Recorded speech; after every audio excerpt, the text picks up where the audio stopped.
Le principal risque d'expansion de l'épidémie de Covid-19 pour les États-Unis vient d'Europe, estime le Centre américain de détection et de prévention des maladies. Donald Trump a donc annoncé la mise en place de toute une batterie de mesures destinées à endiguer la propagation de ce qu'il a qualifié de virus étranger. Premièrement, pour empêcher de nouveaux cas de pénétrer dans notre pays, je vais suspendre tous les voyages en provenance d'Europe vers les États-Unis pour les 30 prochains jours. Cette nouvelle règle entrera en vigueur vendredi à minuit. Ces restrictions pourront être ajustées au cas par cas. Des dérogations pourraient être accordées aux Américains dont les tests se seront révélés négatifs. Cette mesure ne concernera pas le Royaume-Uni. Elle s'appliquera à toute personne ayant séjourné dans l'espace Schengen au cours des 14 jours précédant une arrivée prévue aux États-Unis, à l'exception des citoyens américains et des résidents permanents.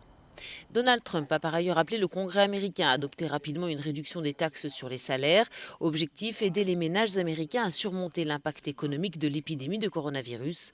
Il a aussi annoncé le report de la date butoir de paiement des impôts pour certaines personnes et entreprises, une mesure qui devrait permettre, selon lui, de réinjecter 200 milliards de dollars de liquidités supplémentaires dans l'économie américaine.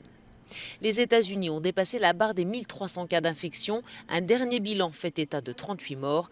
La ville de New Rochelle, l'un des épicentres de l'épidémie, a été décrétée zone de confinement. Mesure inédite, des soldats de la garde nationale ont été déployés pour ravitailler les habitants.